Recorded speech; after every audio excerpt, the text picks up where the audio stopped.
C'est un retour sur l'avis du Comité consultatif national d'éthique qui a été fait en juin dernier. Et la question qu'on se pose aujourd'hui, c'est que veut-on pour les parents en difficulté de procréation en 2018 ? Comment peut-on faire bouger les lignes ? Et dans les demandes sociétales d'AMP et aussi dans la qualité de l'innovation médicale en France aujourd'hui. Voilà.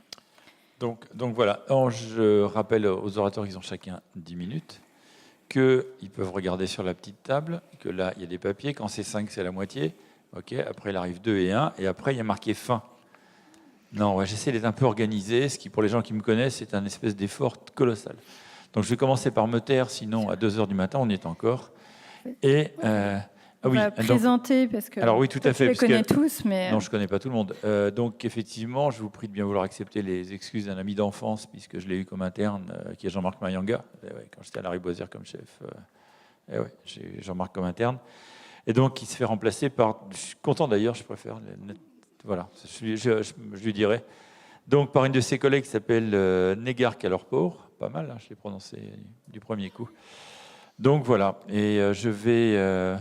mais elle n'est pas là, Lydia. Elle est partie. Donc, on enchaîne directement. On a Laurence Brunet avec nous aujourd'hui. Qui est juriste. La dame frisée là-bas, qui a ses mèches qui sont parties sur les côtés. Dominique Mel, sociologue. Voilà, qui va lever le droit et puis non, elle ne veut pas. Et Irène puis, Théry. à ma droite, cachée derrière son écran pour pas qu'on la voie. Déborah Schumann-Antonio. Que vous avez déjà entendu tout à l'heure. Tout à l'heure, ce matin. Laurence François, qui est psychiatre. Voilà. Et Dominique Menson pour l'association Clara. L'autre partie masculine de cette estrade. Donc c'est sans plus tarder que je vais passer la parole. Negar, si tu veux prendre la parole. Alors, les micros, ça se colle sous le menton de manière à ce qu'on puisse vous entendre tous. Voilà, ça c'est une petite précision d'un côté. Sinon, l'idéal serait quand même que tu viennes au pupitre. Ah oui. Hein ? Je ne sais pas, c'est la cheftaine de l'ordre. Je ne sais pas, je fais comme elle dit. Pourquoi il y avait un ordre qui était changé ? Et alors c'est quoi ? Oh putain. Bon alors, viens de voir. Attends, on n'a pas la bonne feuille. Donc, là, tu as l'ordre prévu ? Non, je ne l'ai plus. Oui, mais il me les a récupérés. Bien. Et là, j'ai tout faux. Donc, parfait. Vas-y. Oui. Alors, bonjour à tous. Donc, moi, je suis médecin dans le service de l'hôpital Saint-Cloud, chargée du don d'ovocytes. Donc, je vais pas beaucoup prendre la parole parce que je pense que le but, c'est plutôt de répondre aux questions que vous avez à poser en tant que praticien. J'avais plusieurs choses à dire juste pour rebondir sur les débats qui ont eu lieu avant. C'est que, bon, c'est pas pour alimenter le débat, d'autant que c'est déjà assez, on va dire, intense. Mais c'est vrai que dans ma pratique quotidienne, il y a beaucoup de contradictions par rapport à la loi aujourd'hui française et on est souvent dans l'incapacité de répondre aux patientes de manière logique. C'est-à-dire que très souvent, on est là, on nous pose des questions et par rapport à la loi française, on est dans l'incapacité de donner une réponse qui puisse satisfaire. Et c'est vrai qu'on est dans une certaine frustration. Et pour exemple particulièrement, en tout cas en ce qui concerne ma pratique professionnelle, je vois très souvent des patientes qui viennent nullipare, donc qui n'ont pas d'enfants, et ce qui rentre aujourd'hui dans la loi française. Et c'est vrai que très souvent, c'est peu de femmes qui viennent pour donner. C'est souvent une pratique plutôt pour conserver pour elles. Donc elles détournent un petit peu cette loi qui reste, je trouve, à mon goût, un peu hypocrite par rapport à ce qui devrait être. Et c'est une démarche un petit peu détournée de la loi, je trouve. Après, ça reste mon avis personnel. Et je pense qu'aujourd'hui, la loi française doit évoluer parce qu'on est devant un certain tourisme médical, c'est-à-dire qu'on est obligé de dire aux patientes, à un certain stade, de partir à l'étranger. Et ce qui est pour des médecins très, très frustrant parce qu'on est dans l'incapacité de les prendre en charge correctement. Donc, je pense qu'il faut suivre la société. Ça reste un exemple de problématiques aujourd'hui pour les praticiens. On n'est pas là pour faire la loi, on est là pour les mettre en œuvre. Donc on donne des avis, mais on est obligé de suivre la loi. Mais il faut, je pense, à un moment donné, suivre la société et ne pas être obligé d'être dans l'incapacité de répondre aux questions des patients. Ça, c'est quand même très, très important. Et après, il y a toutes les questions. Donc, je pense que là, dans ce cas-là, on va peut-être plus répondre aux questions plutôt que d'en parler, parce qu'il y a énormément de choses à dire. Mais effectivement, le double don, pareil, on est dans une situation où il y a très, très peu de dons d'ovocytes en France.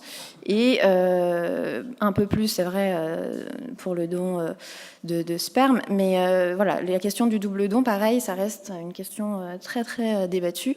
Et en tant que praticien, pareil, on me dit, mais pourquoi est-ce qu'on a le droit de faire du don d'ovocytes, du don de sperme, et pas de faire un double don? Donc c'est vrai que là, j'ai pas grand-chose à leur dire. Et je leur dis, effectivement, aujourd'hui, la loi... préconise ça, et puis voilà, c'est tout. J'ai rien d'autre à dire de logique, donc voilà. Merci d'avoir remplacé Jean-Marc aussi vite, sans texte, sans diapo, sans rien. Bravo, je lui transmettrai toutes les félicitations de l'ensemble des personnes ici. Sans plus tarder, je vais reprendre le cours normal, parce que effectivement, Irène Théry, qui est ma voisine, m'a fait remarquer que j'avais qu'à juste lire l'écran qui est devant moi, où tout était écrit dessus. Et tu as le droit de pas rester assise à côté de moi. Et donc Irène Théry, qui est sociologue, va nous, en 10 minutes, relever un défi, qui est de parler du défi de la nouvelle bioéthique française. Bonjour à toutes et tous, bonjour à ceux qui nous regardent depuis Marseille et Lyon. Merci de m'avoir invité à ces journées de l'infertilité. On a très peu de temps, on est nombreux et on veut engager un débat. Donc je voudrais souligner seulement une question à propos de l'avis du Comité consultatif national d'éthique. D'abord, quand j'ai découvert cet avis, j'ai vu qu'il portait sur une question dont je ne savais pas qu'il avait été saisi, qui est l'autoconservation des ovocytes, alors que sur d'autres questions qui sont en discussion à l'horizon d'une réforme des lois de bioéthique, certains sujets n'étaient pas traités par lui. Par exemple, il y a un débat qui dure depuis maintenant près de 20 ans sur l'accès aux origines. Il y a eu déjà une discussion à la dernière rénovation des lois de bioéthique. Or, par exemple, c'est un sujet qui n'est pas dans l'avis. Donc on pouvait se demander comment ont-ils sélectionné les questions qu'ils ont traitées, puisque je crois qu'ils n'avaient été sollicités au départ, mais je peux me tromper, mais j'avais cru qu'ils avaient été sollicités sur l'ouverture de l'AMP à toutes les femmes, au moment où le gouvernement Jean-Marc Ayrault a décidé de ne pas inscrire dans la loi du mariage pour tous la question de l'ouverture de la PMA après un débat où ça avait été envisagé par les députés. Donc la réponse à cette sélection de 3 questions par le CCNE, oui, et puis il parle de la GPA aussi. Donc la réponse à la sélection des 3 questions, autoconservation, ouverture de la PMA à toutes les femmes et GPA, c'est-à-dire donc des questions qui ne sont pas à l'ordre du jour des lois bioéthiques, par exemple la GPA, et pas des questions qui y sont, par exemple l'accès aux origines. Donc la réponse vient de la construction par le CCNE du problème. Et c'est ça dont je voudrais parler. C'est-à-dire que pour la sociologue que je suis, quand on a un débat de société, il y a toujours 2 dimensions. Il y a la dimension des sujets qui sont repérés, où en gros, on est pour, on est contre. Comme on a pu dire, vous êtes pour ou contre l'autoconservation, vous êtes pour ou contre l'accès de toutes les femmes, l'ouverture de la PMA à toutes les femmes. Mais en dessous de ce niveau de discussion, il y en a un autre, et qui est aussi important, et même souvent plus important, qui est la construction du problème, un peu comme les fondations de la maison. Et dans cette construction du problème, en tant que sociologue, je suis très souvent amenée à être mal à l'aise parce que je constate un écart entre l'expression d'un problème dans le débat public, dans le débat social, politique, et à la fois le vécu des personnes, tel que nous, sociologues, nous le voyons par nos enquêtes, et ça c'est quelque chose d'assez important, ou la façon dont on peut, en réfléchissant à distance, par exemple par un autre aspect de notre travail qui est la comparaison entre la situation française et des situations dans d'autres pays, s'étonner justement des évidences françaises. Donc, tout ça pour dire que le point central, à mon avis, du débat ouvert par le CCNE, ça n'est pas son avis. D'ailleurs, l'avis, il est très peu argumenté. Il y a peu de rapport entre le très long texte du CCNE et sa conclusion, au point que certains se sont dit, mais ils n'auraient pas changé de conclusion à un moment. Enfin bon, c'est une question qui est posée. Le problème que me pose ce texte, c'est qu'il est entièrement construit sur l'opposition entre deux notions, ce qu'ils vont appeler ce qu'ils vont appeler le choix du législateur de se limiter à la fonction thérapeutique de la médecine. Donc là, je cite le texte du CCNE. Le législateur français a fait le choix de se limiter à la fonction thérapeutique de la médecine, qu'ils vont opposer à ce qu'ils appellent des demandes sociétales, et plus précisément des nouvelles demandes sociétales. Cette opposition entre la fonction thérapeutique de la médecine et les nouvelles demandes sociétales, dont la caractéristique est, je cite toujours le CCNE, utiliser ces techniques à d'autres fins que le traitement d'une pathologie, c'est ça qui structure leur pensée, c'est ça qui structure le débat. Est-ce qu'on reste dans le traitement d'une pathologie ou est-ce qu'on s'ouvre vers des nouvelles demandes sociétales qui n'ont plus rien à voir avec le traitement d'une pathologie? Et donc, ils inventeraient comme 3 nouvelles demandes sociétales, justement, qui n'auraient aucun rapport avec le traitement d'une pathologie.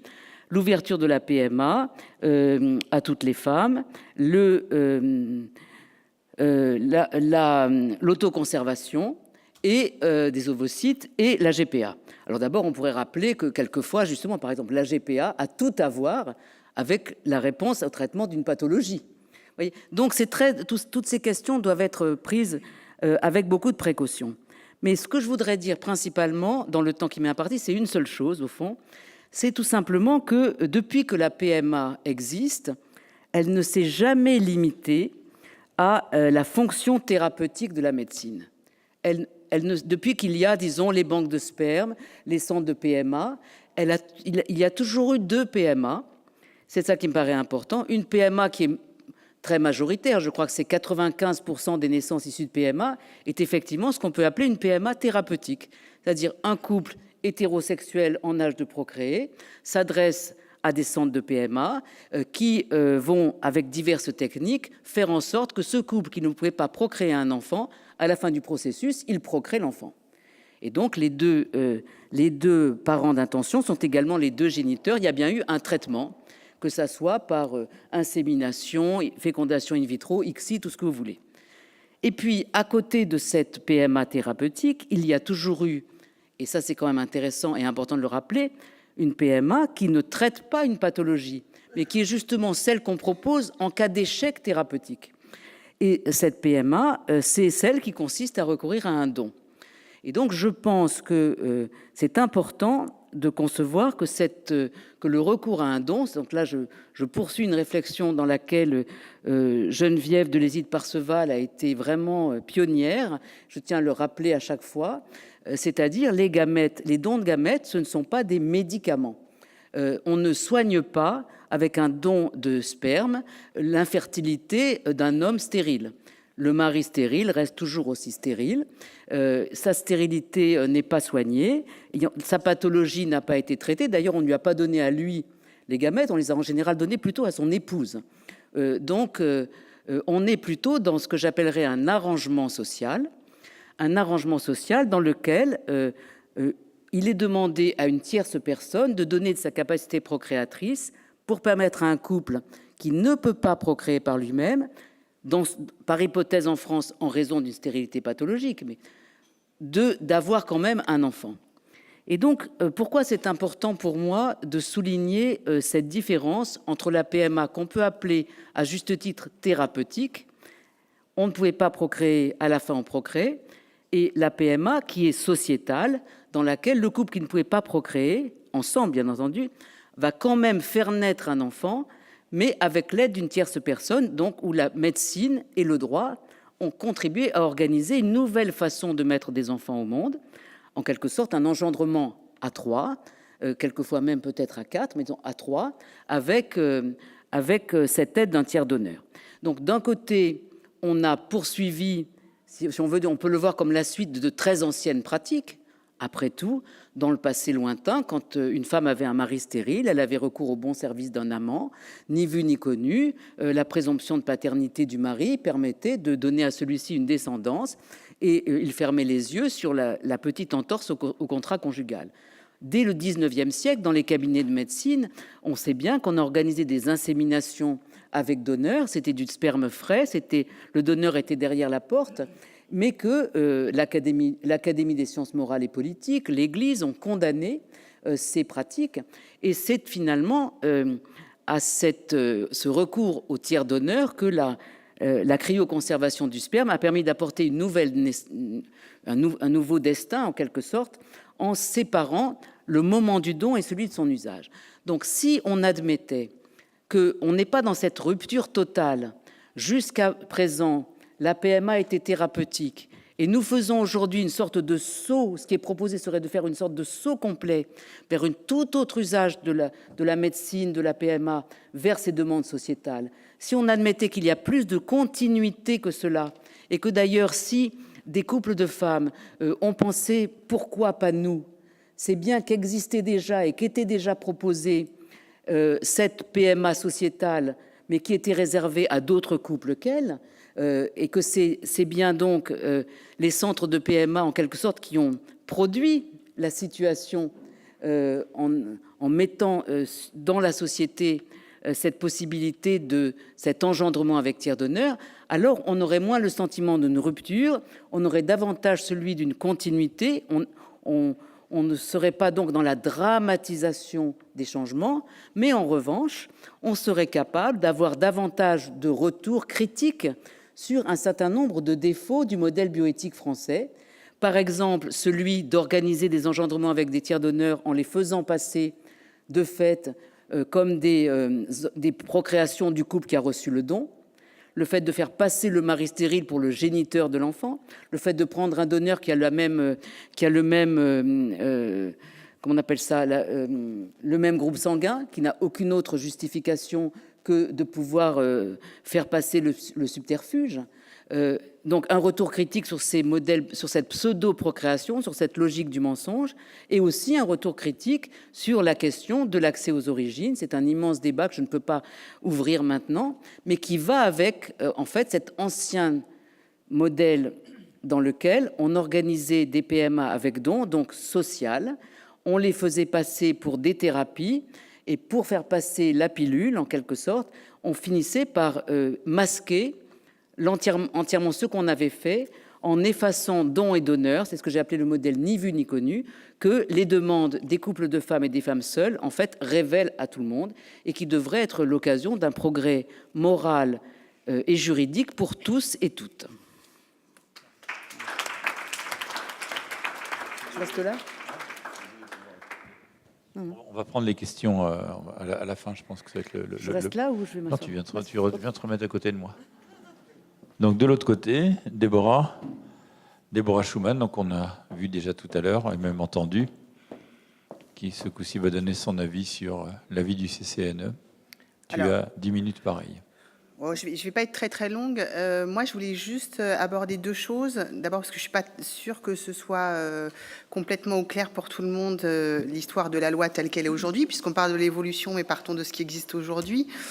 Donc, en quelques mots, rappelons rapidement ce qu'est la loi aujourd'hui. Donc, la PMA est ouverte à tous les couples hétérosexuels vivant, ou en tout cas justifiant d'une vie en couple depuis 2 ans. En France, vous pouvez donc bénéficier, et cette PMA concerne FIV et insémination, FIV XI bien évidemment également. On peut bénéficier de dons de sperme ou dons d'ovocytes, mais comme on le disait justement tout à l'heure, en revanche, on ne peut pas bénéficier d'un double don en France, qui est une spécificité française. Voilà, cette loi a donc vocation a priori à être évolutive et à permettre aussi à la médecine de répondre au mieux aux besoins et surtout, je crois, d'être beaucoup plus en adéquation aujourd'hui avec les attentes des patients. Et surtout, quand on a entendu tous les débats qu'on a eus depuis ce matin, qu'on voit ce qui se passe à l'étranger, d'être au même point que ce qui se passe aujourd'hui à l'étranger. Donc de proposer aujourd'hui des PMA qui soient beaucoup plus fiables et beaucoup plus adaptés. Le deuxième point que je voulais aborder, c'est le ressenti des patients, parce que c'est ouvert un débat depuis cet avis, et notamment la grosse partie dont on entend parler, évidemment, est l'ouverture de la PMA à toutes les femmes. Et là, moi qui reçois beaucoup de couples infertiles à longueur de journée, j'entends des choses assez surprenantes, et je crois qu'il est important à un moment donné que cette loi qui va avoir lieu et qui va se faire, en tout cas je le souhaite, soit faite dans les bonnes conditions. Parce qu'aujourd'hui, la peur des patients, c'est de se dire que dans certains centres de PMA aujourd'hui, ils n'ont pas le sentiment d'être complètement suivis correctement, en tout cas de ne pas être entendus, d'être suivis de manière un peu aléatoire, un peu rapide, d'avoir des délais d'attente trop longs. Donc évidemment, l'ouverture de la PMA à toutes les femmes pose la question de « mais demain, comment ça va se passer ? Il y aura encore plus de monde, et donc comment je vais être traitée ? Je vais devoir encore attendre ? Comment je vais bénéficier si je dois bénéficier d'un don de sperme ? Eh bien, est-ce qu'elles en bénéficieront prioritairement ou pas ? Alors, ces questions qui peuvent être un peu étonnantes ou déroutantes, elles existent. Et je crois que les patients que j'ai ne sont en aucun cas homophobes. La question n'est pas là.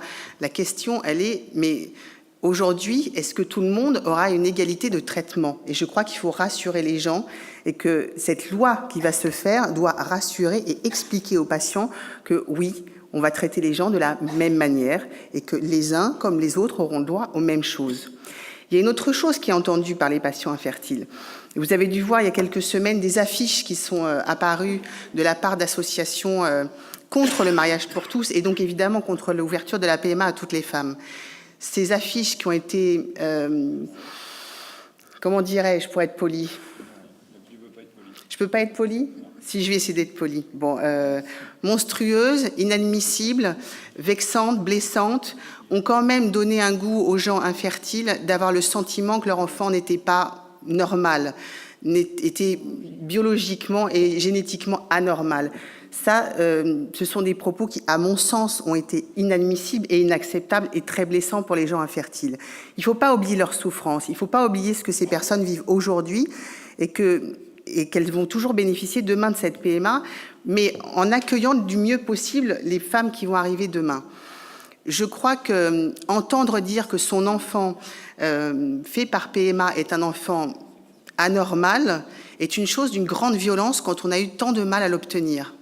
Et ça, je crois aussi qu'il est important qu'il y ait une vraie prise en compte et que chacun d'entre nous, on puisse rassurer ses patients sur le fait que demain, tout le monde pourra bénéficier de la PMA, tout le monde dans les bonnes conditions et avec le même respect vis-à-vis de ces enfants qui vont naître, parce qu'il est important de préserver et surtout d'accompagner ces enfants sans qu'ils aient l'impression qu'ils soient des choses anormales.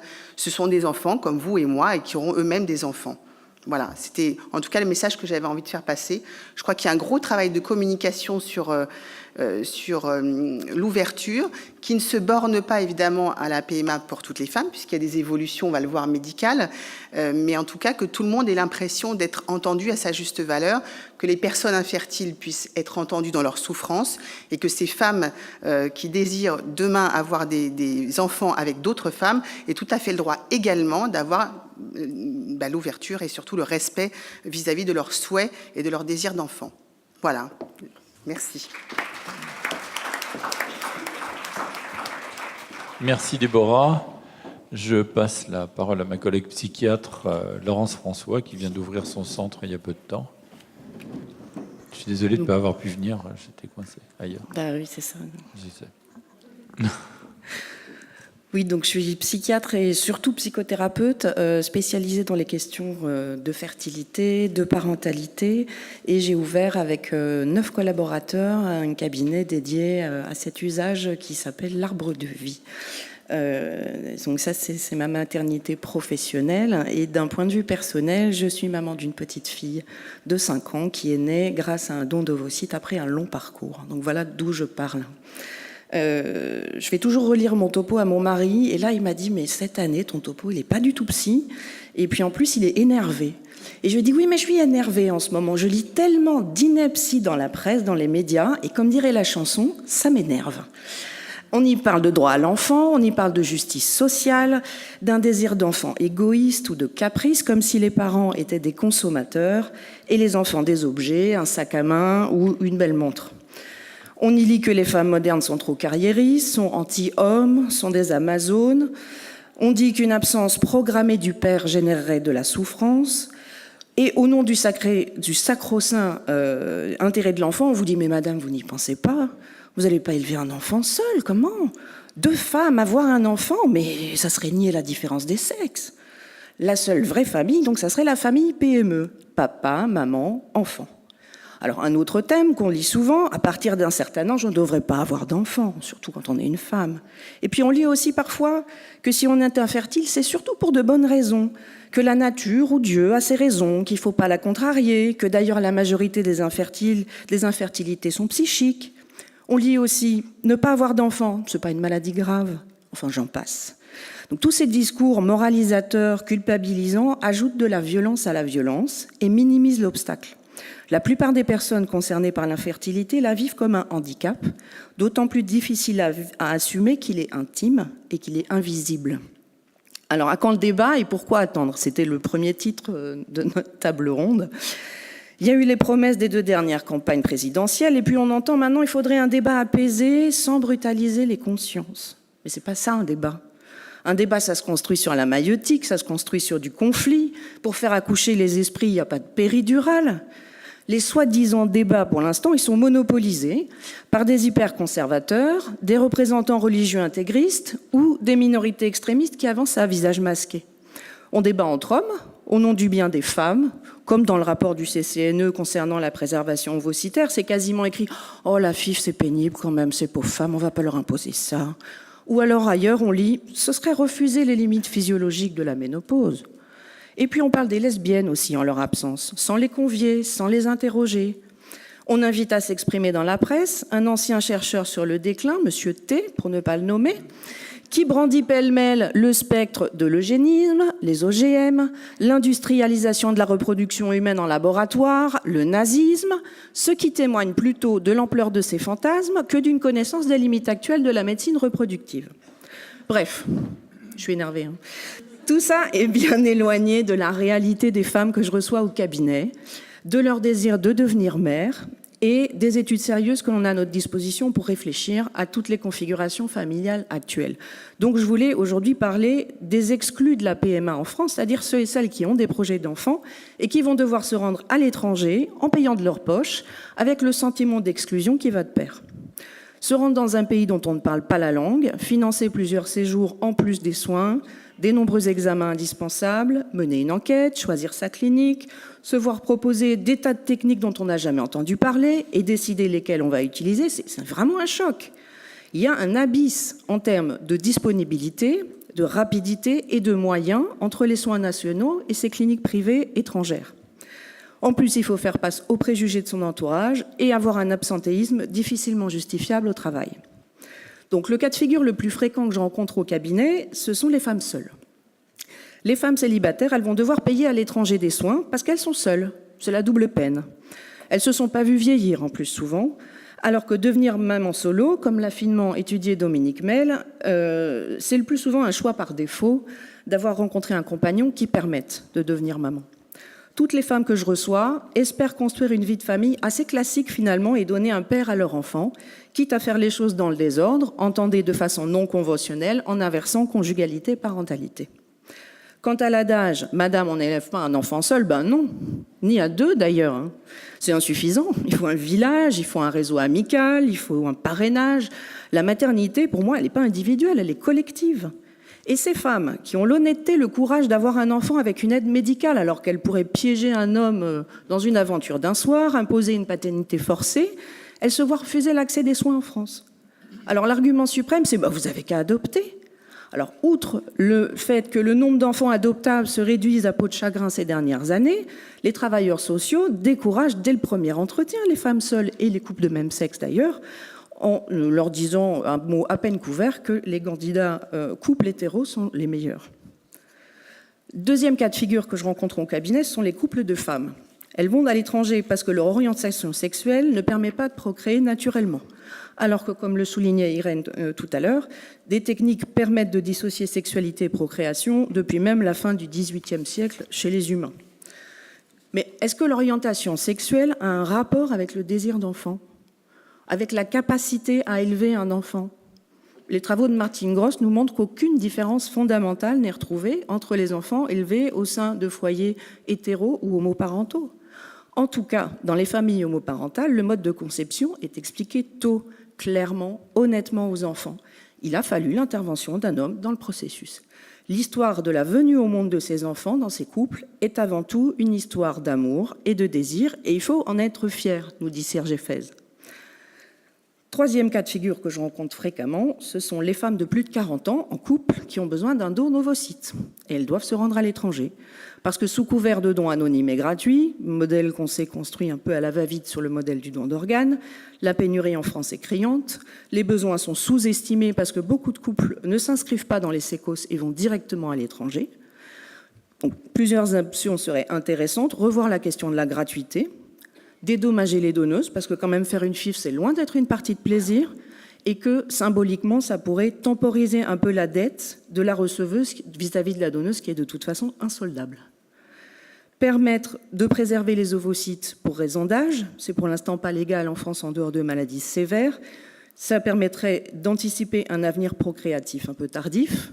C'est pas possible pour l'instant pour nous, mais pour les hommes, par contre, on peut faire congeler son sperme sur simple ordonnance à tout moment.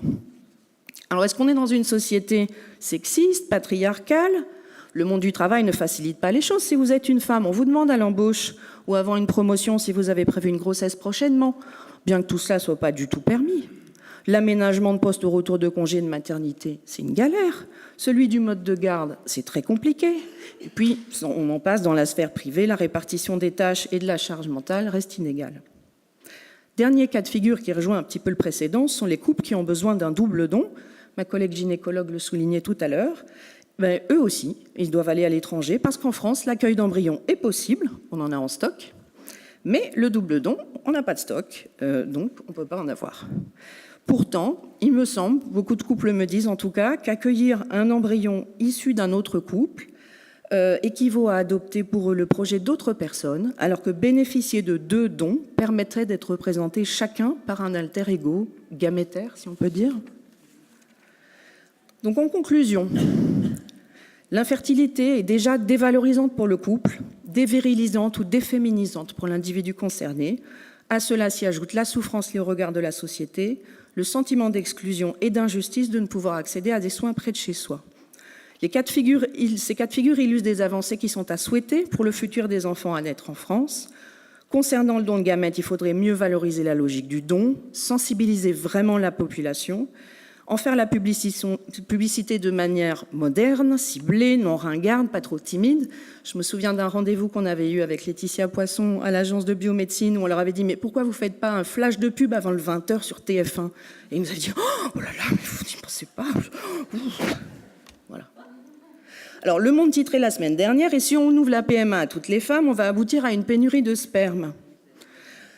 Alors, de toute façon, il y a déjà une pénurie, donc il va falloir mettre le paquet. Et comme le souligne Pierre Joannet, il n'y a pénurie que si on n'investit pas. Donc, vous l'aurez compris, je suis favorable à l'accès à la PMA pour toutes les femmes, quelle que soit leur vie affective et sexuelle. Je suis favorable à permettre la préservation ovocytaire pour toute femme qui le souhaite, quand elle le souhaite.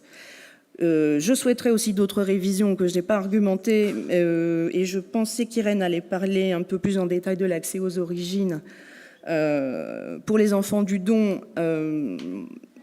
j'aimerais qu'ils, s'ils le souhaitent à leur majorité, ils puissent connaître l'identité de leur donneur ou de leur donneuse, sachant que l'association PMA Anonyme milite autour de cette question et que les membres distinguent très très bien les différentes identités entre leurs donneurs et leurs parents, dont le fort désir est responsable de leur venue au monde.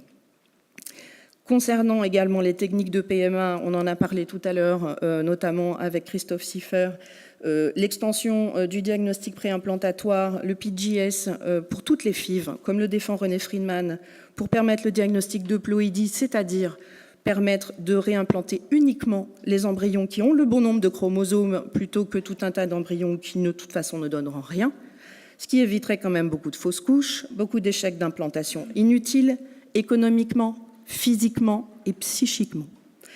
Dernier point que je soutiens également, mais qui sera développé par d'autres participants à la table ronde, c'est la GPA, mais une GPA éthique. Pour finir, je voulais citer Jean-Marie Delassus, psychanalyste et philosophe, qui parle du devenir parent. Devenir parent, c'est désirer cette part manquante que nous avons en chacun de nous, cette totalité perdue à notre naissance. Devenir parent, c'est donner à fond perdu. Merci. Merci Laurence pour ce. Merci Laurence pour ce super texte. Effectivement, comme on est filmé, j'espère que tout ce qui vient d'être dit, aussi bien Irène que Déborah, pourra être revu et pas juste en Facebook Live pour être à la mode. Donc, si sur la chaîne YouTube de Magique Maman, ça serait bien que ça soit pérennisé. Donc, je fais un appel derrière. C'est prévu? Non, mais ça va l'être. C'est bien. Bien, donc on ne change pas de prénom, parce que comme ça, c'est plus facile pour moi. Donc, j'ai le plaisir de faire venir à la barre une juriste, donc Laurence Brunet. L'écart grandissant creusé entre les juges, la loi, les nouvelles configurations familiales. Je te laisse 10 minutes, tu as le droit de regarder les papiers. Finalement, je vais un peu 5 changer minutes. parce que je n'étais pas au courant qu'on devait commenter qu'on pouvait commenter l'avis du CCNE et j'ai bien envie de le commenter moi aussi parce que je trouve que vraiment, je voudrais revenir sur les propos d'Irène. Je suis quand même très angoissée par finalement le fait que les deux présidents de la République ont dit qu'ils s'en remettaient complètement à cet avis du CCNE qui est extrêmement limité, qui fait un pas en arrière mais quand même 2 ou 3 pas, puis qui fait un pas en avant et au moins 2 ou 3 pas en arrière. Et je voudrais bien qu'effectivement les sujets qui ne sont pas abordés par le CCNE puissent quand même être inclus dans le prochain débat au moment de la révision de la loi bioéthique. Et c'est quand même pas si évident. Alors, outre que voilà, je voudrais pas que le CCNE soit une antichambre législative, ce qu'il a tendance à être depuis quand même assez longtemps, et que le débat soit pas déjà en quelque sorte délimité. D'autant que je trouve cette décision vraiment faussement progressiste. On a écrit avec Geneviève et Véronique Fournier un papier dans Libé début juillet pour dénoncer cette idée que voilà, il fallait pas cet avis était une sorte de trompe-l'œil, et je voudrais y revenir parce que c'est vrai que y a le CCNE dit qu'il n'est pas contre l'ouverture de la PMA aux couples de femmes. Mais on a quand même l'impression que le CCNE reste assez réticent sur cette ouverture. Et quand même, je pose 2 questions. Est-ce que d'abord, il pouvait faire autrement, ce CCNE, que de dire que la PMA devait être ouverte aux couples de femmes, dans la mesure où, et là je reprends ma casquette de juriste, la jurisprudence a déjà fait tout le boulot, c'est-à-dire considérer que, évidemment, les femmes peuvent aller à l'étranger et qu'ensuite, elles pourront adopter l'enfant né grâce au recours à un don de sperme à l'étranger. Donc c'était quand même difficile, alors que la jurisprudence a fini le travail du législateur, que le CCNE, lui, soit en retrait par rapport à ce que les juges avaient déjà décidé. Et puis quand même, le problème qui reste entier et qui, moi, m'interpelle beaucoup, c'est la manière dont le comité constitutionnel national d'éthique dit oui, mais finalement, comme il n'y a pas assez de sperme, il va falloir quand même trouver une solution, parce qu'effectivement, les angoisses, c'est est-ce qu'il n'y aura pas assez de sperme pour les autres? Et donc, de manière incidente, de manière assez de manière complètement détournée, le CCNE dit peut-être qu'il faudra envisager de faire payer les couples de femmes, ou alors il faudra les mettre à la fin de la liste d'attente. Et je trouve quand même, alors c'est toujours un peu au fin fond des paragraphes, et comme disait Irène, l'argumentation est assez filandreuse, mais au moins à 2 reprises, l'hypothèse est émise que peut-être il faudra, elles, les faire payer, ou alors pas les servir en premier. Donc pas d'égalité d'accès justement aux bénéfices, ou plutôt en défaveur des couples de femmes. Et puis je voudrais aussi faire une remarque de manière beaucoup plus peut-être générale sur la méthodologie, le raisonnement du Comité consultatif national d'éthique, parce que, et là je m'attaquerai au second point, c'est-à-dire le fait que le CCNE se prononce contre l'autorisation de l'autoconservation des ovocytes par les femmes, par mesure de précaution, ce qu'on appelle depuis un bon moment aujourd'hui l'autoconservation sociétale, parce que finalement ce raisonnement c'est de dire, alors il y a de grands développements au début à la fin, de dire quand même il y a des points de butée sur lesquels on peut pas aller, la rupture génétique c'est vraiment quelque chose par rapport auquel la société doit être très attentive et elle doit prendre des tas de précautions, elle doit être très circonspecte. Donc, elle est effectivement très réticente et se sert de cet argument pour dire la rupture génétique, c'est quand même quelque chose de dangereux. Je ne sais pas s'il faudrait l'ouvrir si facilement que ça, mais quand même, je vais l'autoriser pour les couples de femmes. Or, justement, toute cette espèce de grille de précaution qui est opposée au don de gamètes devrait pousser le CCNE à ouvrir l'autoconservation, puisque justement, il n'y a pas cette rupture génétique. Donc, on ne voit pas très bien quelle est vraiment la rationalité de l'argumentation du CCNE, puisque d'un côté, elle, en quelque sorte, elle craint la rupture génétique, elle la dénonce, elle voudrait qu'on l'évite, et tout ce qui serait possible de faire pour qu'elle n'existe pas, finalement, le CCNE ne se prononce pas en faveur de cette autoconservation. Autre contradiction dans la vie, le CCNE nous dit... l'autoconservation, vraiment, je m'en méfie parce que ça peut être dangereux. Les femmes vont se soumettre à une stimulation ovarienne. On ne sait pas si ça ne va pas quand même mettre leur santé en péril. En plus, elles risquent de s'exposer à des traitements difficiles et elles vont avoir une fausse garantie d'avoir des enfants. Mais ce traitement que les femmes vont s'appliquer à elles-mêmes pour avoir leurs propres ovocytes conservés par précaution, c'est le même traitement qu'on applique pour les femmes qui veulent donner leurs ovocytes. Or, les femmes qui veulent donner leurs ovocytes, elles aussi, elles sont exposées à ces traitements hyper dangereux. Et le CCNE n'y trouve rien à redire, là. Donc, je trouve que la manière, la grille de lecture, la grille de raisonnement du CCNE est complètement prise et aboutit à une impasse lorsque on passe d'un sujet à un autre. On a l'impression qu'elle a fait une grille de lecture pour la PMA, l'ouverture de la PMA aux couples de sexe que finalement qu'il accepte de manière assez réticente, et que cette grille de lecture devrait au contraire pousser à l'ouverture de l'autoconservation. Et puis je dirais encore un mot, il me reste 5 minutes, c'est ça ? De ce que le CCNE dit sur la gestation pour autrui, parce que là, c'est vraiment assez scandaleux. Je ne veux même pas rentrer dans le débat de savoir si on peut discuter d'une possible ouverture de la GPA en France, tellement le sujet semble diabolique, et pourtant c'est inévitable. Mais je voudrais revenir sur les propos du CCNE sur les enfants nés d'une GPA à l'étranger, parce qu'on a l'impression que le CCNE n'est pas au courant, mais manifestement, je l'ai déjà démontré, il n'est pas très heureux, qu'il y a des juges en France qui sont quand même beaucoup plus progressistes, parce qu'ils sont un peu la main forcée par des instances européennes. Et donc le CCNE nous dit que finalement, il faut continuer à empêcher les enfants nés de gestation pour autrui de pouvoir faire établir leur filiation à l'égard de leurs parents d'intention, que ce soit la mère d'intention ou que ce soit le père d'intention dans des couples homosexuels. Et le CCNE dit on leur donnera une délégation d'autorité parentale, ça suffira. Alors que la Cour de cassation, en juillet dernier, nous a dit exactement le contraire. Elle nous a dit qu'effectivement, même si c'est par une voie qu'on peut critiquer, la filiation, la parenté d'adoption va pouvoir être reconnue par reconstruction, par l'adoption, mais elle va pouvoir être reconnue. Donc, on est quand même extrêmement choqués par la manière dont le Comité consultatif national d'éthique ne tient absolument pas compte des avancées qui ont déjà eu lieu en justice. Alors, c'est peut-être parce que le CCNE avait fait sa copie il y a déjà 3 ans et que finalement, on avait tellement peur de la sortir que finalement, les propos sont déjà périmés au moment où ils sont publiés. Mais voilà, je m'étonne parce que sur chacun de ces 3 points points. Il me semble que, il y a des erreurs méthodologiques, des erreurs de raisonnement, et puis il y a des choses fausses qui, pour un juriste que je suis, sont quand même inadmissibles. Voilà.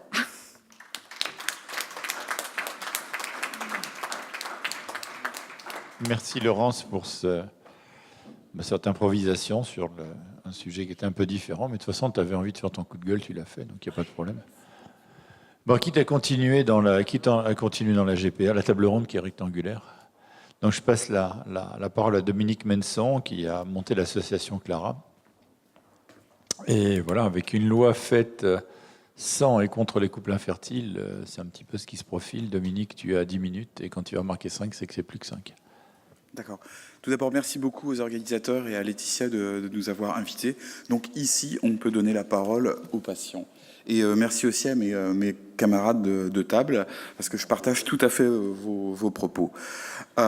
Donc, moi, ce que je vais vous dire, c'est que pour moi, l'avis du CCNE, c'est la bioéthique à la française, c'est-à-dire c'est un processus qui a strictement rien à voir avec l'éthique et qui est fait sans les couples et contre les couples. Juste pour la petite histoire, c'est pas le premier avis du CCNE. Il se trouve qu'il en avait fait un en 2010, et à l'époque, on avait écrit. Ça faisait longtemps qu'on écrivait au CCNE, et on avait fait un communiqué de presse où on s'étranglait de leur avis en pointant d'une part qu'il y avait que des personnes qui n'y connaissaient rien et qu'ils n'avaient fait que 5 citations de la réalité, dont un bouquin de science-fiction. Donc on ne comprenait pas, et on les invitait à nous convoquer et nous auditionner pour que les patients puissent parler de la réalité et parler un petit peu d'éthique. Alors je parle un petit peu d'éthique parce que la loi de bioéthique n'en parle pas. Alors vous savez, pourtant l'éthique, c'est quelque chose qui est extrêmement clairement défini de façon universelle dans le monde entier, puisque c'est apparu les définitions en 49, le code de Nuremberg pour mettre fin aux atrocités, et ça a été repris, développé, et le principe n'a pas changé, il est devenu universel avec la convention de l'UNESCO. Auparavant, c'était aussi une convention du Conseil de l'Europe sur la biomédecine. Donc, il y a 4 valeurs qui sont tout à fait reconnues pour définir l'éthique. La première, qui est fondamentale, c'est l'autonomie du patient. Et c'est vraiment le point central de l'éthique, c'est-à-dire que le respect de la dignité de la personne fait qu'on ne peut pas faire des choses qui impliquent son corps sans respecter l'autonomie, et on le vérifie à partir du consentement libre et éclairé. C'est quelque chose qui est vraiment important à mettre sur la table, parce qu'un consentement libre, éclairé, il y a le mot éclairé, ce qui sous-entend que le patient soit bien informé et qu'il y a cet échange avec les professionnels avec qui ces pratiques médicales se déroulent. Et c'est pas une mince ambition, c'est un point central. Donc ça veut dire qu'il faut savoir de quoi on parle, tout simplement. Il faut parler de la réalité, il faut parler de bénéfices, de risques et pas de fantasmes. Deuxième valeur dans l'éthique, c'est l'équité. La troisième, c'est la bienfaisance, et ça c'est très très important, on va en parler. La bienfaisance, c'est faut que la médecine ait un but d'apporter du bien aux personnes. Et la quatrième valeur, c'est par opposition, il faut que ces pratiques médicales ne nuisent pas à quelqu'un. Et dans la loi de bioéthique, ça a été totalement oublié. On se moquait de l'équipe de Trump avec les Républicains qui avaient fait une convention pour faire évoluer les lois sur l'IVG, et c'est à 100% des vieux cons de plus de 55 ans. J'ai pas peur d'utiliser cet adjectif-là parce que les propos qu'ils tenaient, c'était insoutenable. Évidemment, il n'y avait pas une seule femme, et sauf erreur de ma part, ce sont les femmes qui font des IVG et pas les hommes.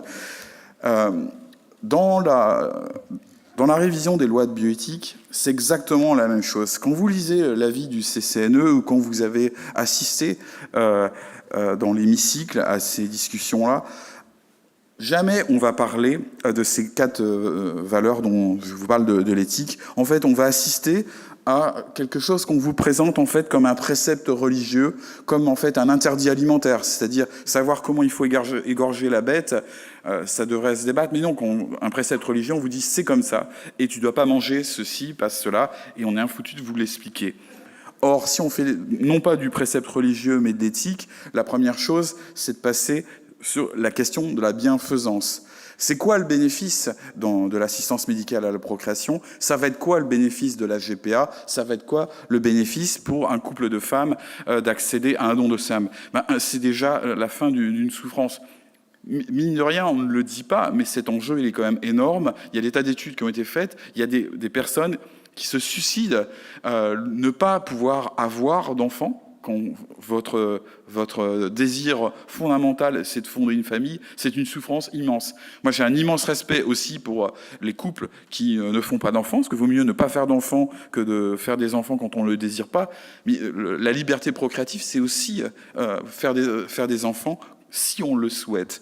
Ça, c'est un point fondamental. Donc cette bienfaisance, elle est évacuée parce que les parents en futur, ou les parents demandants, sont traités comme des gens capricieux qui se plient à dame nature, aux lois naturalistes. Et vous avez tous ces adjectifs qui sont extrêmement dégradants. C'est-à-dire, on est exactement dans le contraire de l'autonomie de la personne, puisque là, c'est un discours paternaliste, moralisateur, voire obsessionnel, naturaliste, qui leur a asséné. Et si vous avez une autre expérience ou un autre désir, passez votre chemin. La deuxième chose, c'est qu'on fantasme à fond sur les risques, en évitant évidemment de vouloir remarquer que ces risques, certes, ils peuvent être évoqués, mais il y a des solutions. On ne peut pas évoquer des risques. Par exemple, on sait que ce sont des procédures médicales qui sont quand même assez lourdes. On sait qu'on peut les maîtriser, qu'on peut les préparer. Et justement, toute l'autonomie de la personne, c'est justement peser collectivement ces risques et prendre des décisions éclairées. On le fait pour le don d'organes entre personnes vivantes, on le fait pour l'IMG, ça marche très très bien. Il n'y a pas d'opposition à faire entre les patients et les professionnels de la santé, ça marche bien. Faudrait-il encore que les personnes que l'on convoque pour apporter un avis éclairé soient des personnes éclairées? Parce qu'aussi, ce qu'on a bien vu lors des lois de la bioéthique, ce ne sont pas des gens qui sont apparus comme des experts expérimentés, mais on a vu plutôt un spécialiste en pièce jaune, une professeure de philosophie à la retraite, vous balancer des certitudes sur les pratiques sans aucun étayement, voire du mensonge, et surtout sans critique. On a vu, et ça va être l'interrogation dans mes recommandations. Je termine juste sur nos valeurs. En fait, le risque qui était toujours mis en avant, et c'est ce qu'on avait écrit au CCNE en disant « mais on ne comprend pas pourquoi vous nous parlez de risque, on a l'impression que vous réécrivez le même avis depuis 25 ans. Vous pouviez l'écrire il y a 25 ans, quand on était dans les tout premiers pas de la GPA, mais pas maintenant, quand il y a plus de 50 000 enfants qui sont nés, il y a des législations qui existent, il y a une expérience formidable. Donc pourquoi que vous ne nous convoquez pas pour qu'on vous explique ça? Pourquoi que vous ne venez pas auditionner des professionnels dans d'autres pays pour justement parler de la réalité? Et ça n'a pas, malheureusement, ça n'a pas eu lieu. Alors, mon interrogation, c'est ça va être quoi la révision des lois de bioéthique? Et moi, je voudrais qu'on se mobilise tous pour qu'il y ait un véritable débat, parce que si c'est pour assister, comme en 2011, où en fait, il y avait des panels de citoyens qui étaient formés, le panel de la GPA, pour vous dire, il a été formé par 2 militants anti-avortement. Donc, fallait pas s'étonner du résultat. Donc, est-ce qu'on va avoir encore ça? Est-ce qu'on va voir des personnes, des témoins, toujours avec les patients qui pourraient faire partager leur expérience? Est-ce qu'on aura ça? C'est vraiment une interrogation. Donc, on a écrit moult fois au président du CCNE pour la rédaction de cet avis, et il nous a, au bout de plusieurs années, quand même, on a été jusqu'à le harceler dans ses lieux privés. Et donc, il nous a écrit par la voie privée, soit dit en passant. Donc, ce n'est pas une réponse officielle par la voie du CCNE. Il nous dit « Oh, c'est ballot quand même. Maintenant, c'est trop tard quand même pour vous auditionner pour la vie. » Pour info, la vie est sortie quand même 5 mois plus tard. Mais donc, vous aurez toute votre place pour la révision des lois de bioéthique. Donc, moi, je voudrais qu'on saisisse au rebond cette proposition, parce qu'il me paraît tout à fait important qu'il y ait une véritable discussion basée sur des faits réels, avec des intervenants ici à table Vous avez des personnes qui disent des propos qui reposent sur des faits, des raisonnements, et qui ouvrent la porte à des discussions tout à fait intéressantes, et non pas une caricature de débat où on oppose stérilement des personnes qui n'ont jamais vu une GPA de leur vie ou jamais vu un couple de lesbiennes. C'est quand même assez dingue dans le débat sur l'ouverture de la PMA qu'on n'ait pas entendu une seule lesbienne, et par contre jacter... excusez-moi, je n'ai pas fait exprès ce jeu de mots, Jacques Testard, jacté sur ces délires nazis et autres. Donc, mobilisons-nous. Malheureusement, je ne sais pas si on peut garder beaucoup de pessimisme. D'optimisme, voilà, c'est un lapsus.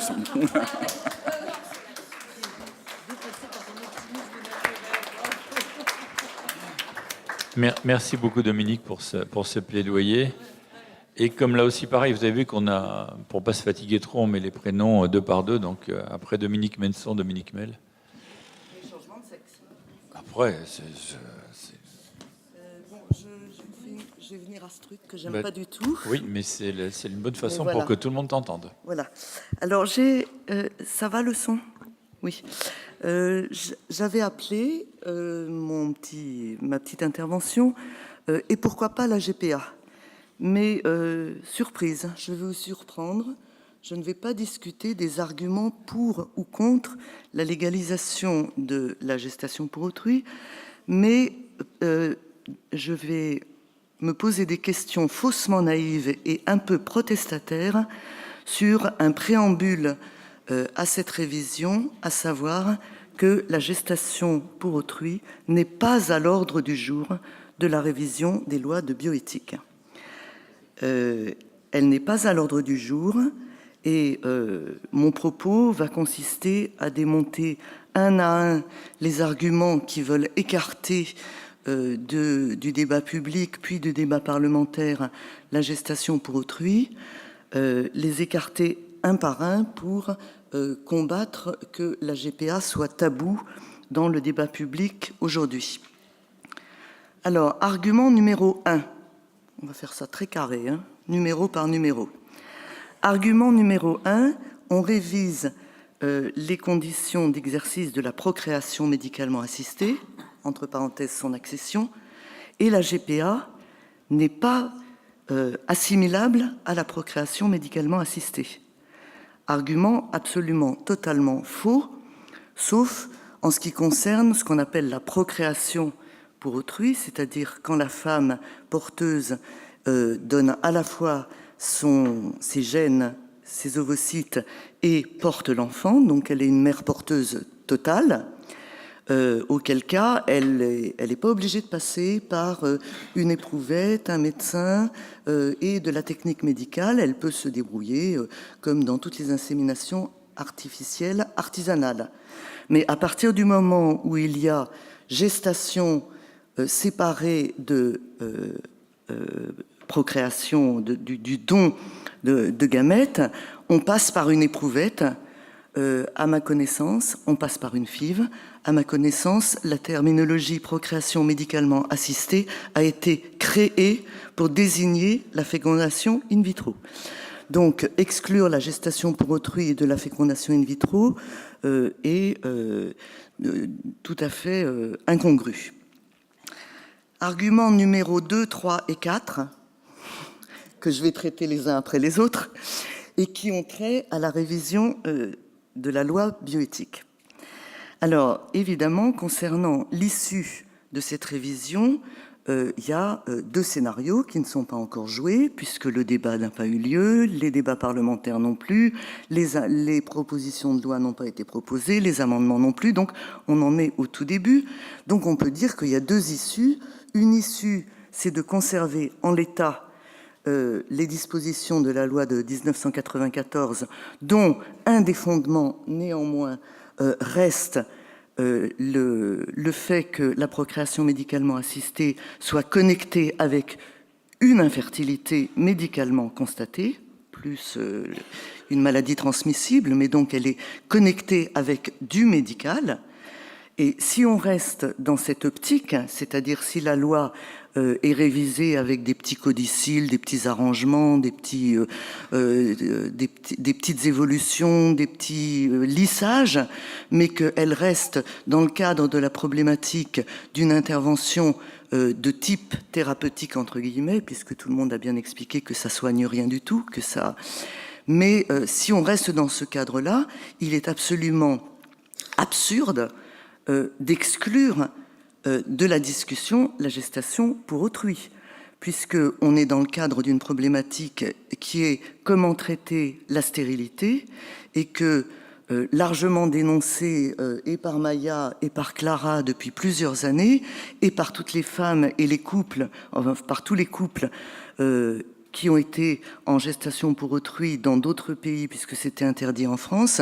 Une des injustices profondes de cette loi, c'est de reconnaître une stérilité féminine, la stérilité ovarienne, et non pas, ou une infertilité, puisque maintenant on préfère parler d'infertilité que de stérilité, et non pas une deuxième, la deuxième infertilité, qui est l'infertilité ou la stérilité gestationnelle. Donc de toute façon, il y a dans le cadre de la loi actuelle, un décalage entre les grandes orientations de la loi et le fait qu'on ne parle pas, qu'on ne parle pas dans le cadre d'une révision de la gestation pour autrui. Ça c'était argument numéro 2. Argument numéro 3 et 4, si on sort de la problématique loi 1994, problématique confirmée en 2011, à savoir la procréation médicalement assistée est destinée à traiter des infertilités médicalement constatées, et qu'on l'ouvre, puisque c'est le projet qui éventuellement est soumis à l'opinion publique, au débat et au débat politique, et qu'on l'ouvre à des situations qui ne sont pas des situations d'infertilité physique, donc aux femmes en couple ou aux femmes célibataires. Je pense, bon, ça je suis un peu la seule à le penser, mais on en discutera sûrement parce que cette révision va prendre un temps fou si jamais elle aboutit un jour quelque part. Je pense qu'il y a deux problématiques concernant l'ouverture. La première problématique, c'est la problématique égalitaire. La problématique égalitaire, c'est celle de dire on met à égalité toutes les femmes, quelles que soient leurs conditions, on met à égalité leur désir d'enfanter, quelles que soient les conditions physiques dans lesquelles elles existent. Donc on ouvre aux femmes non mariées, non stériles, en couple homosexuel ou en célibataire. C'est la problématique avancée plutôt par le mouvement LGTB et aussi par les rares représentants du monde politique qui ont bien voulu faire quelques petits pas en faveur de cette ouverture et qui l'ont fait, notamment, vous regardez les déclarations de Schiappa, au nom de l'égalité.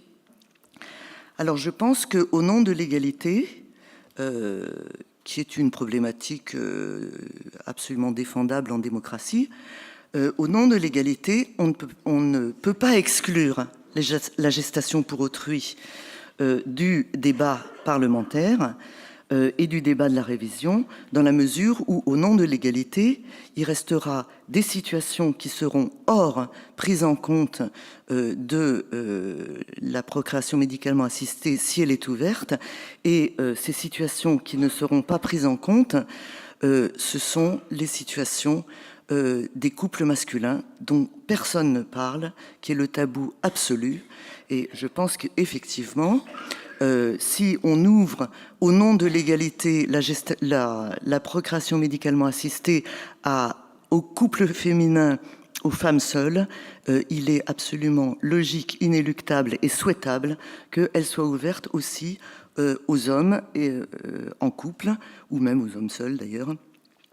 Et ce qui, évidemment, terrorise tout le monde et qui explique un petit peu le tabou qui se cache derrière l'argumentaire numéro 3.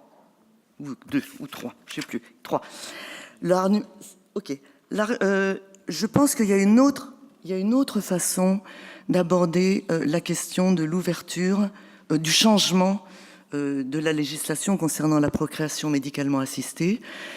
C'est une approche par une réflexion plutôt sociologique, anthropologique et psychologique, et non pas purement, j'allais dire, je ne veux pas vexer les juristes, mais pas purement légale, formaliste, et qui est l'approche par les transformations contemporaines de la famille, et qui font que ces transformations contemporaines de la famille font exister hors médecine, hors GPA, hors PMA, hors intervention thérapeutique, des modalités de constitution familiale les plus diverses possibles, allant, la première grosse faille ayant été introduite par les familles recomposées, mais la monoparenté existe depuis toujours sans la médecine.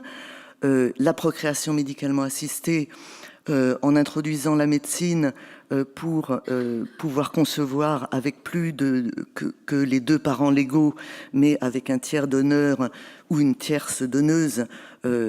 Ça existait aussi avant la médecine, mais ça a conforté ce système de constitution des nouvelles formes de famille. Et si on raisonne à partir de là, et non plus à partir si on raisonne à partir du désir d'enfant,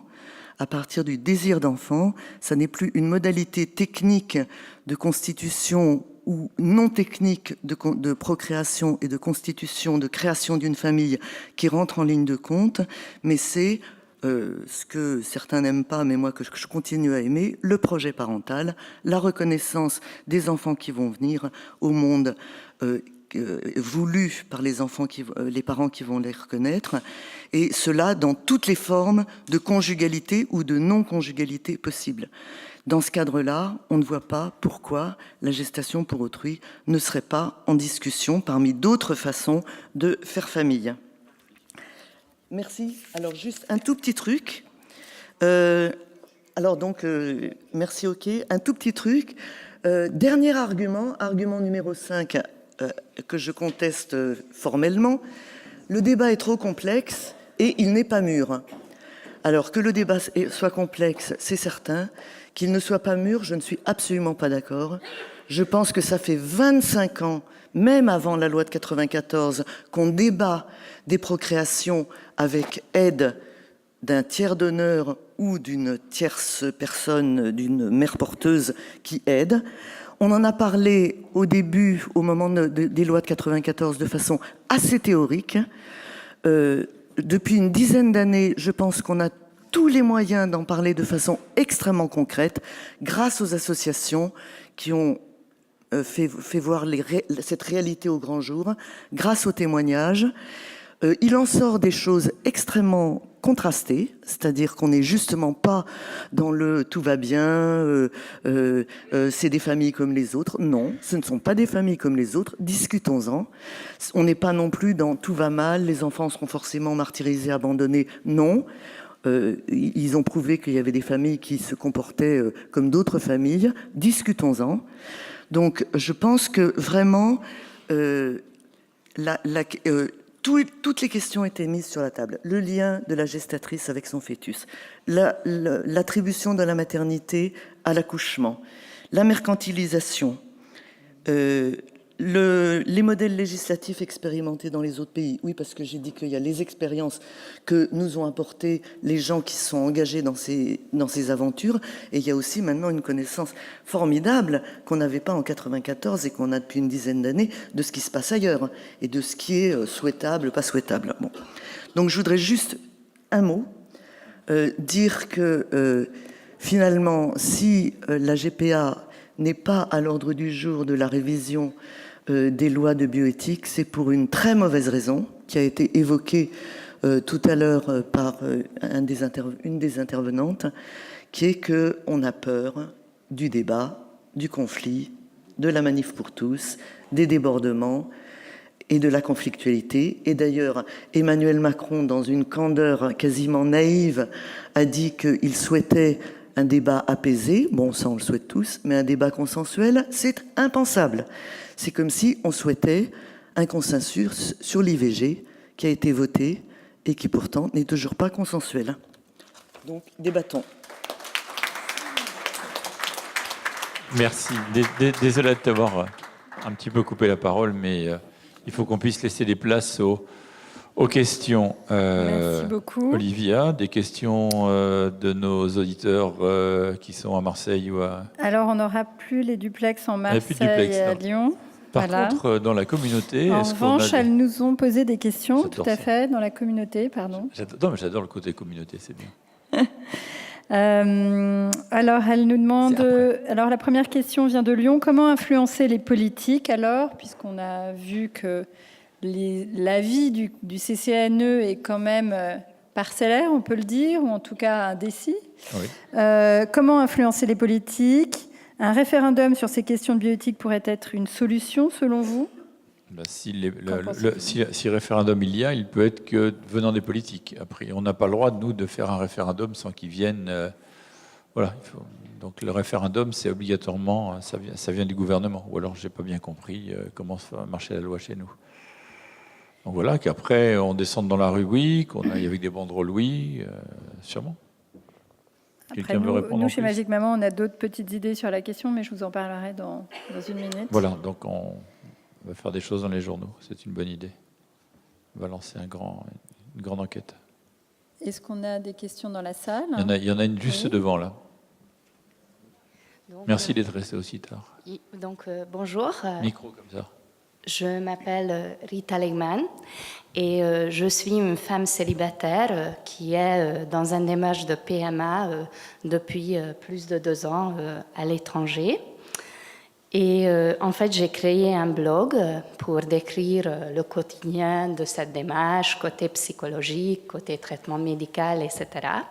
Donc, ce blog, ça s'appelle Ici Mama Solo, overblog.com.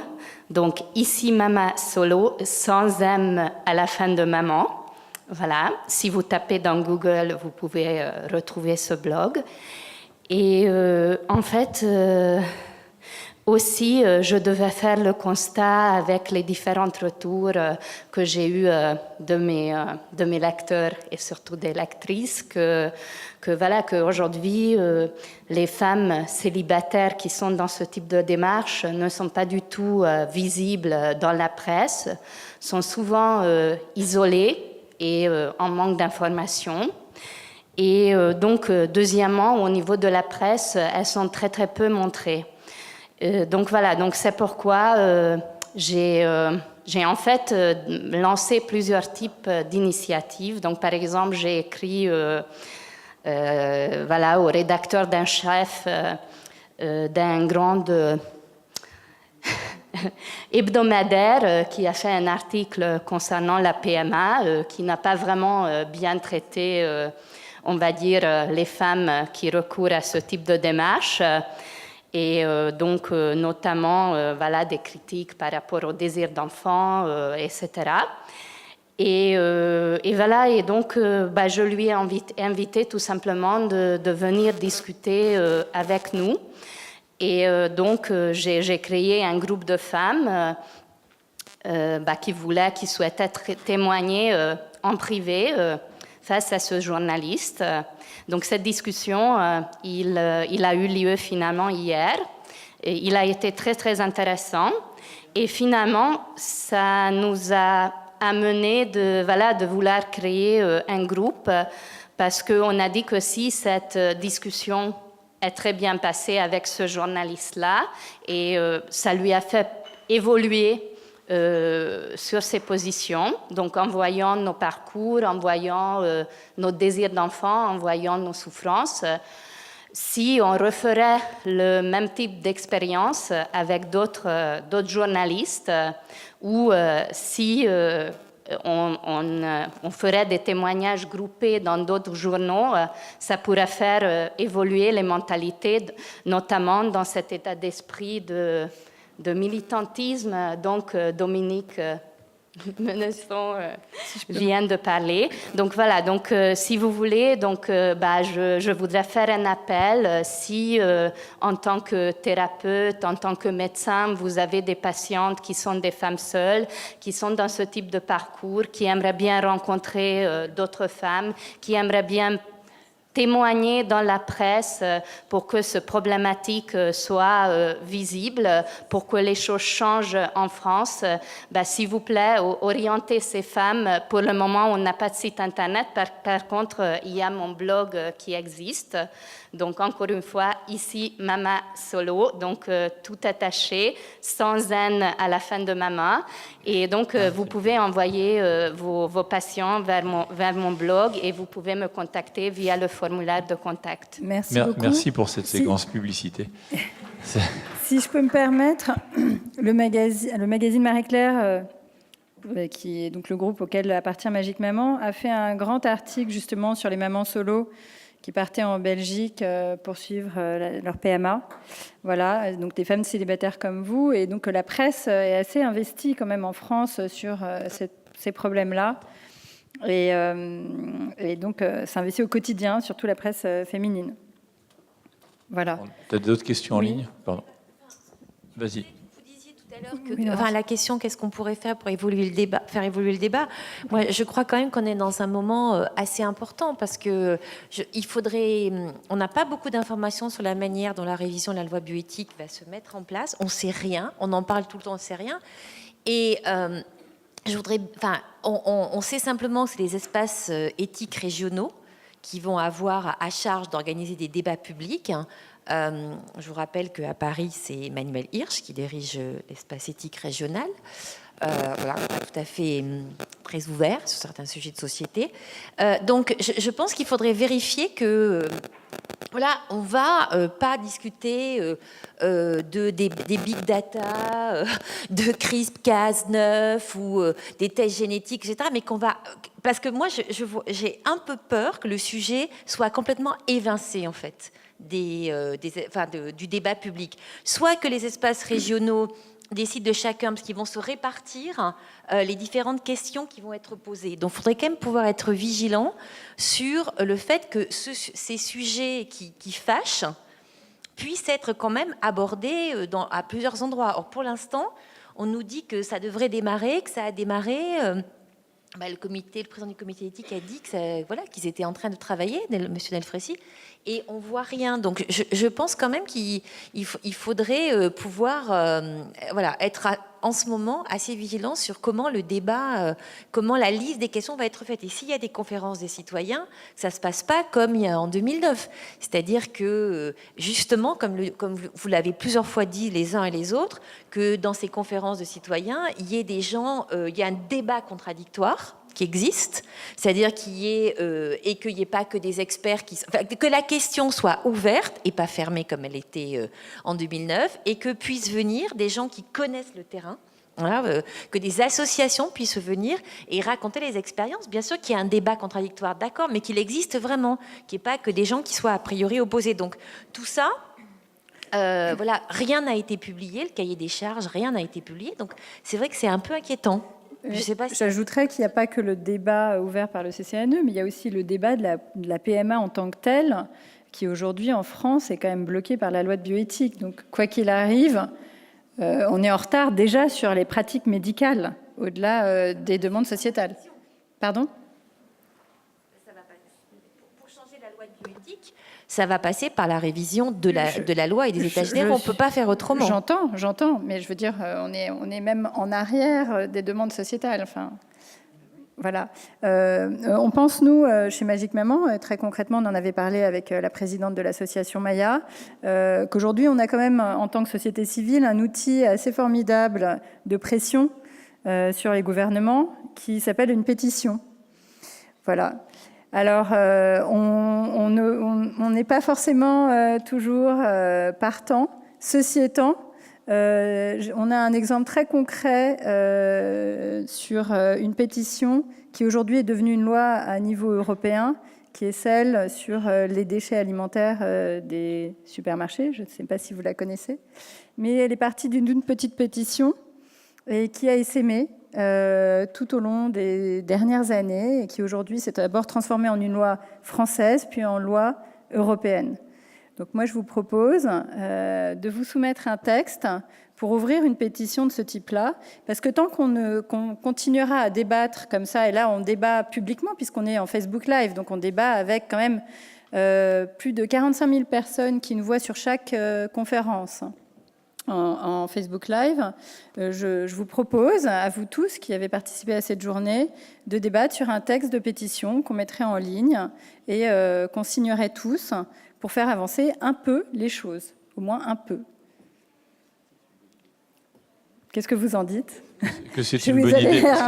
Non, que c'est une bonne idée, qu'il faut utiliser les moyens actuels de communication et que voilà, nous sommes ravis de savoir qu'effectivement un groupe comme Marie-Claire, qui est quand même pas un petit groupe, appuie derrière. Le groupe Marie-Claire a fait la pétition sur la révision du temps de prescription dans le cas des viols sur mineurs. Donc la loi fait son chemin aussi. Non, mais je veux dire, ce sont des outils qui servent à faire de caisse de résonance auprès des pouvoirs publics. Donc, moi, je vous propose de les utiliser. Merci de ta proposition. On va l'accepter avec. On en débattra après. Sortie de cette séance. J'invite Laetitia à nous rejoindre. Il est maintenant 18h passé. Donc là, merci Laetitia de bien vouloir nous rejoindre sur la tribune. Et en tant que présidente de l'association, t'arrives là. Qu'est-ce qu'il y a? Je veux bien Tu veux bien le programme. Ah oui, tiens. Mais oui. Et donc on va te laisser le plaisir de la conclusion de cette 4e journée. Et effectivement, remercier toutes les sponsors et autres sans lesquels nous ne serions pas là. Et vous ne seriez pas là. Donc Laetitia, tu as la parole. On va remercier grâce à qui cette journée se fait, parce que ça ne se fait pas tout seul et il y a énormément de travail. D'abord, en premier, je voudrais remercier Kitri qui a fait un énorme travail, puisque c'est elle qui est derrière toute l'intendance au niveau derrière. Au niveau table, tout ça c'est moi, mais au niveau matériel, c'est Kitri. Donc voilà. Merci beaucoup. Kitri de Bellois. En tout premier, c'était Kitri. Qui est responsable des événements chez Magique Maman, donc la journée infertilité en particulier. Merci Magique Maman, bien entendu, sans qui on ne pourrait pas faire la journée. Merci à Thierry. Merci, il est parti, je pense. André. Oui, André Guérin est parti, qui a bien voulu prendre le relais. Merci à tous nos intervenants, parce qu'on a quand même eu plus de 30 intervenants au total sur la journée, et des intervenants de très bonne qualité, des échanges qui ont été importants. Merci à Merckx, merci à Paris Pharma. Deuxième avis, Conception. À Endo-France, aux Cigognes de l'Espoir, à Maya. Réseau DES. Ça, c'est Endomine. Endomine et Endo-France. Mille et 100 fertilité. C'était Estelle qui était là dans une des tables au 3e. Rotikanski. Qui est juste devant nous. Voilà. Et Clara qui est juste là-bas. Et l'association Clara. Oui, on l'a oublié. Non, elle est là. C'était sous mon doigt. Et on remercie aussi Hydrae, qui est la régie qui nous a suivis, nous a permis de faire le live Facebook de qualité qu'on a eu tout au long de la journée. Bravo à eux. Et voilà, donc je vous propose de nous revoir ou de se revoir autour d'une pétition qu'on pourrait bâtir ensemble avec le leitmotiv de cette journée qui était quand même « Changeons les choses ensemble ». Association, patients, tout le monde, ensemble. Pas faire des pétitions chacun de son côté, ça ne servira à rien, mais une seule pétition avec tout le monde dessus. Et là, ça changera les choses. Que chaque association se groupe. Merci. Merci. Et merci à vous d'être venus.